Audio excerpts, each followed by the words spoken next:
Marjorie Taylor Greene, the one-time fierce supporter of President Trump and the face of his MAGA base, is resigning from Congress in early January. She explained why in a post on X.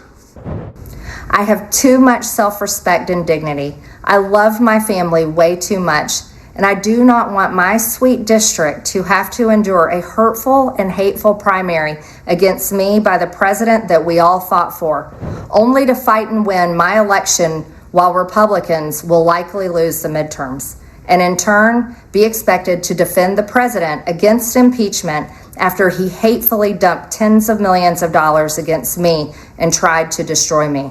Okay, so imagine waking up this morning and seeing the news that one of Donald Trump's most loyal soldiers in Congress just walked away from the battlefield. I'm not talking about some weak establishment Republican who was never really on board.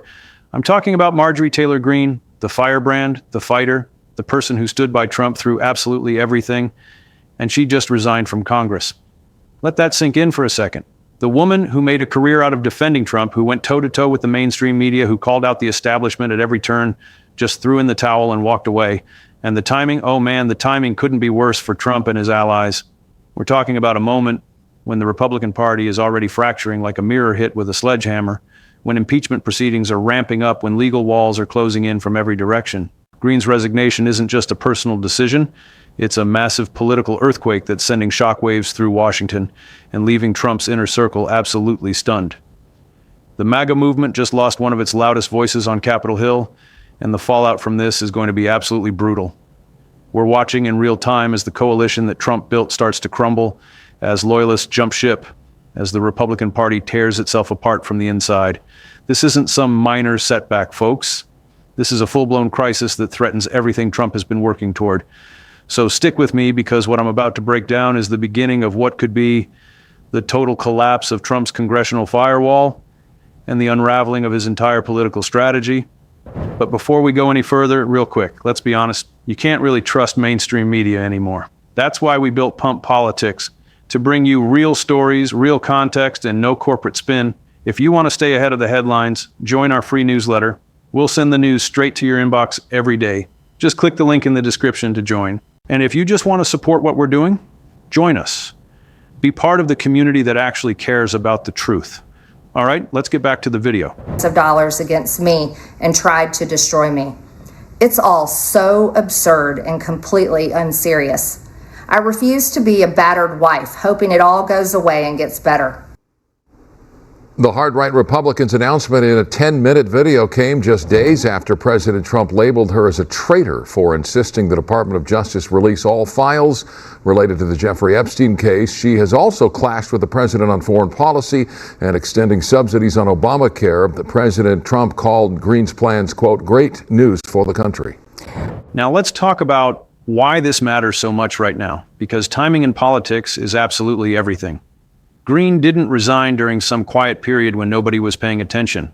She didn't wait until after the midterms or some convenient moment when the news cycle would bury this story. No, she chose to resign right in the middle of the most intense political firestorm Trump has faced since taking office. We've got impeachment articles being introduced. We've got legal cases piling up faster than anyone can count. We've got the Supreme Court handing down defeats that are stripping away executive power. We've got moderate Republicans openly talking about bipartisan deals and power transitions. The entire Republican establishment is in absolute chaos. And into this burning dumpster fire of a situation, one of Trump's top defenders decides to walk away. Think about what that signals to everyone watching. Think about what message that sends to other Trump loyalists in Congress who are already feeling the pressure, already wondering if staying loyal is worth the personal and political cost. Greene wasn't some quiet backbencher who nobody noticed. She was front and center, leading rallies, going on every conservative media outlet that would have her, fighting battles on the House floor that other Republicans were too scared to touch. Her resignation letter didn't pull any punches either. She talked about dysfunction and betrayal within the Republican caucus. She warned that more resignations are coming as the party fails to uphold its values. Those aren't the words of someone leaving on good terms. Those are the words of someone who sees the ship sinking and decided to grab a lifeboat before it's too late. Here's what makes this situation even more insane. Trump apparently had no idea this was coming. Sources close to the situation say he's privately furious and completely blindsided by Greene's decision. This is someone he counted on, someone he considered essential to his congressional defense strategy, someone who was supposed to be rallying the troops and keeping the base energized, and she just pulled the rug out from under him without warning. Can you imagine being in Trump's inner circle right now? You're already dealing with impeachment threats, legal battles on multiple fronts, Supreme Court losses and internal party warfare, and then one of your most vocal defenders in Congress just announces she's done and walks away. The panic among Trump loyalists on Capitol Hill is reportedly off the charts. We're hearing about emergency meetings, desperate calls to shore up support, frantic attempts to stop what's starting to look like a mass exodus from the MAGA coalition. Because here's the thing, when a true believer like Marjorie Taylor Greene decides the cause isn't worth fighting for anymore, that sends a signal to everyone else that maybe it's time to start thinking about self-preservation instead of loyalty.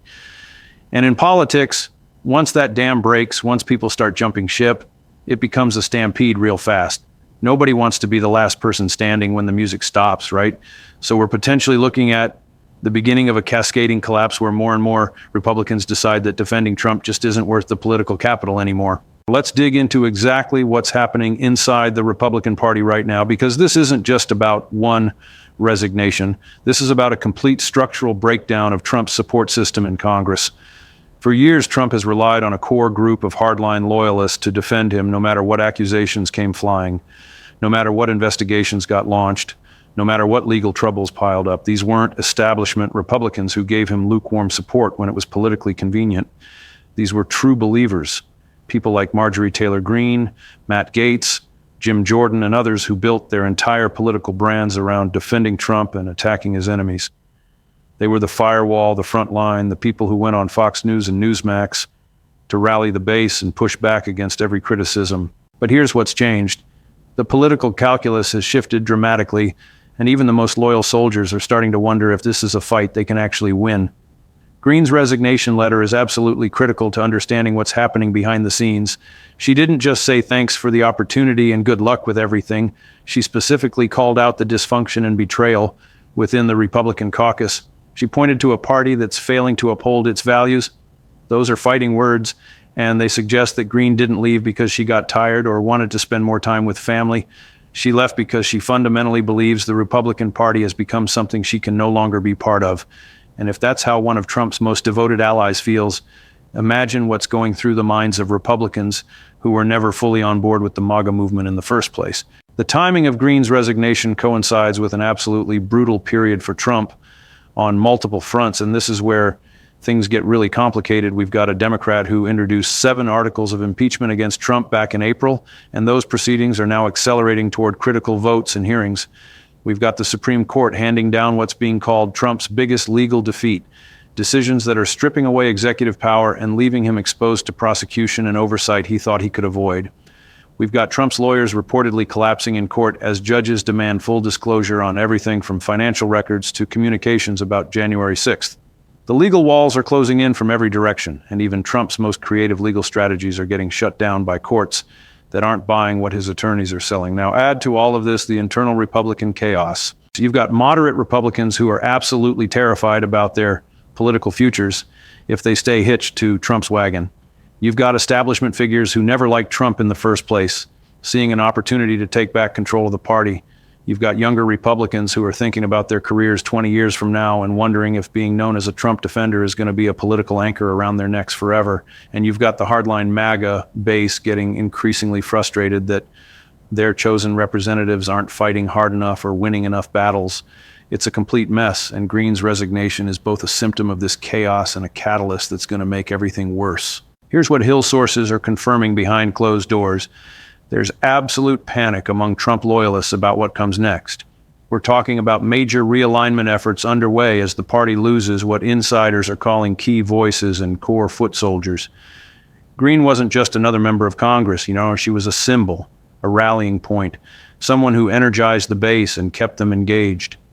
Her departure creates a vacuum that's going to be really hard to fill, especially when the people who might step up are probably looking at her resignation and thinking maybe they should be heading for the exits too. The Republican caucus is already divided into at least 3 distinct factions that can barely stand to be in the same room together.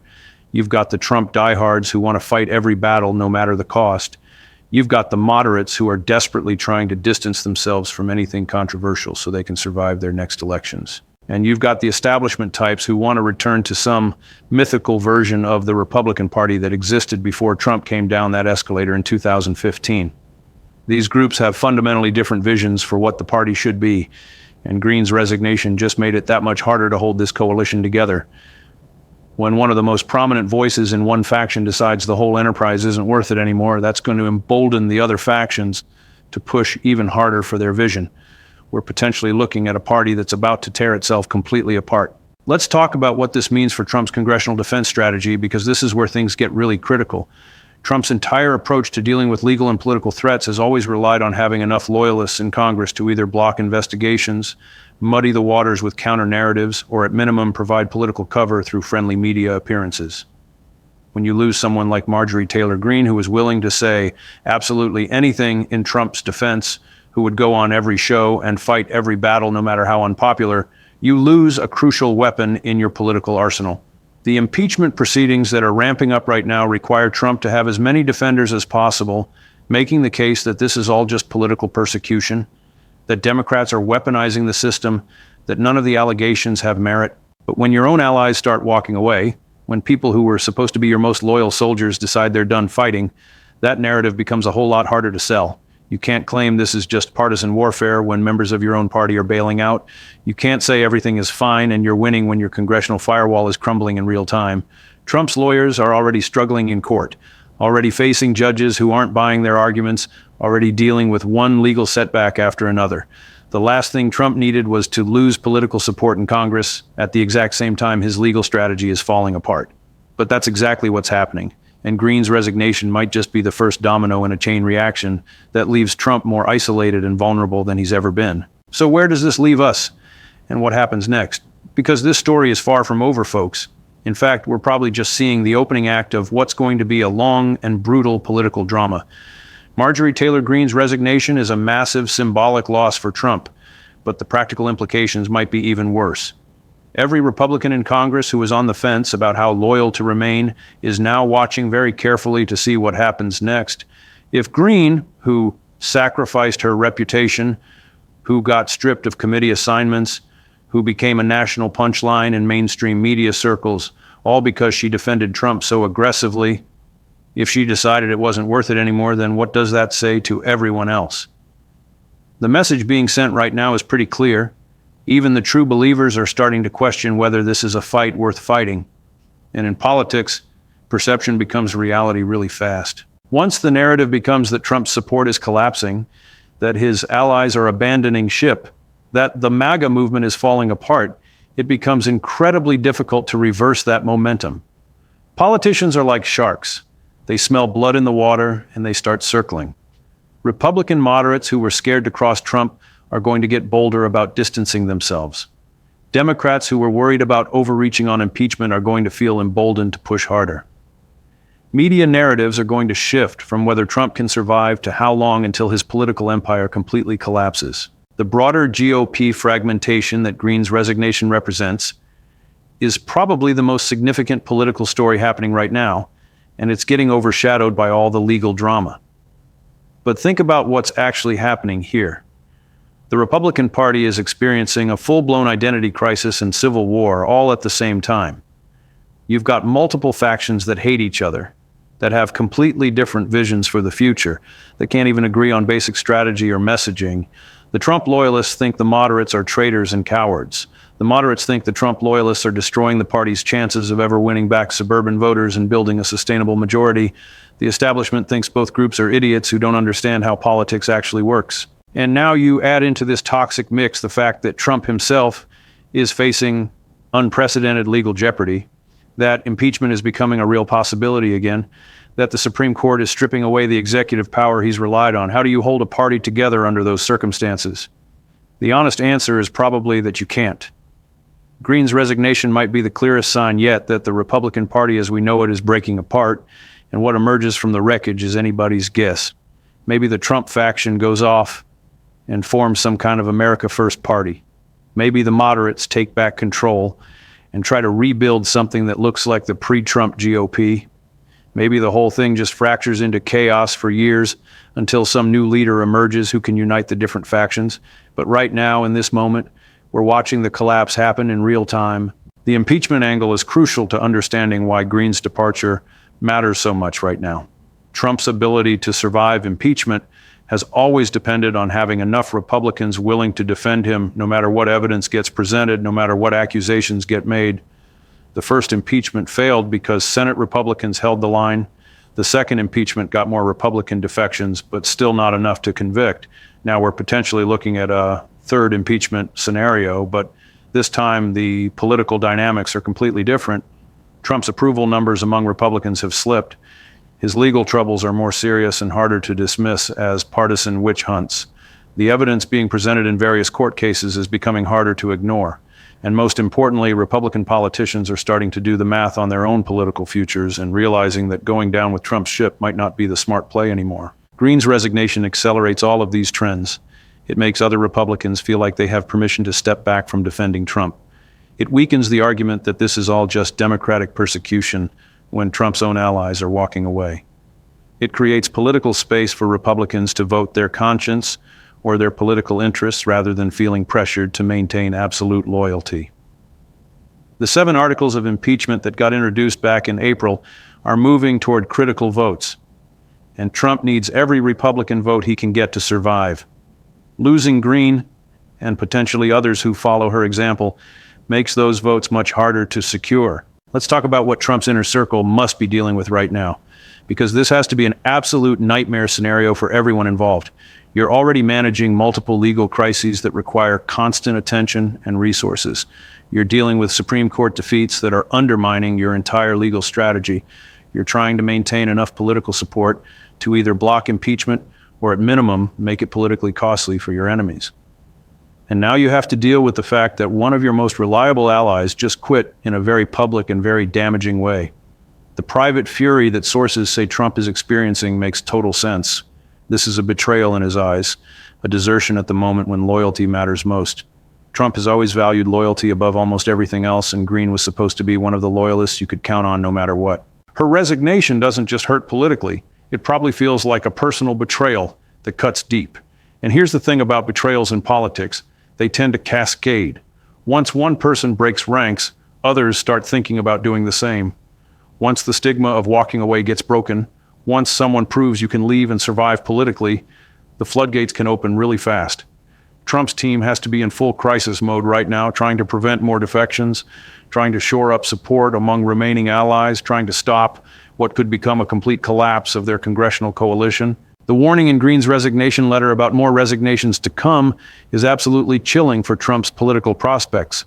This suggests she knows something about what's happening behind the scenes, about conversations other Republicans are having, about the mood within the caucus.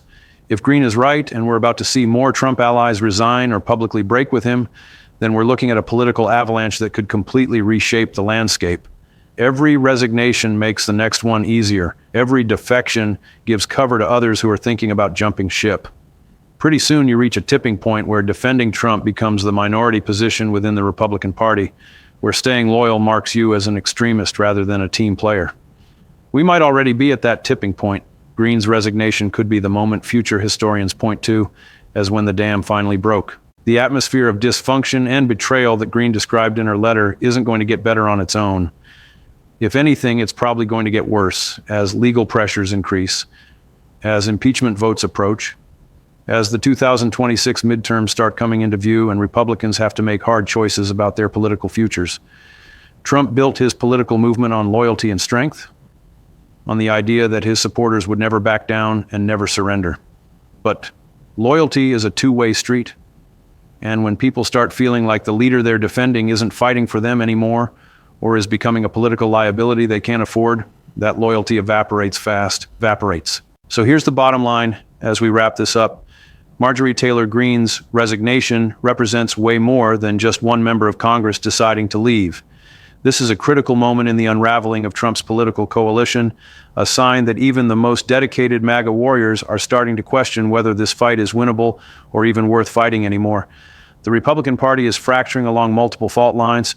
Trump's legal situation is getting more desperate by the day, impeachment proceedings are accelerating, and now the congressional firewall that was supposed to protect him is crumbling. Greene's departure weakens Trump's position significantly at exactly the wrong moment. It emboldens his enemies, demoralizes his remaining allies, and creates momentum for more defections that could leave him completely isolated. The warning about more resignations coming suggests this isn't over. We might be at the beginning of a mass exodus that fundamentally changes the political landscape. Trump's presidency and his broader political influence are now in greater jeopardy than ever before.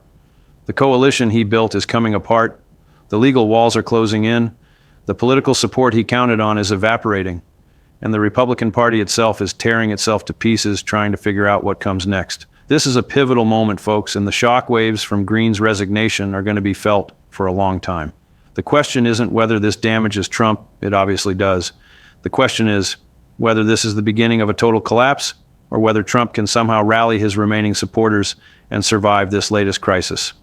Based on everything we're seeing right now, the smart money is on things getting worse before they get better. The MAGA movement's unity in Washington just took a massive hit, and recovering from this might be impossible. We're watching history unfold in real time, and it's absolutely wild to see how fast things can change in politics when the momentum shifts.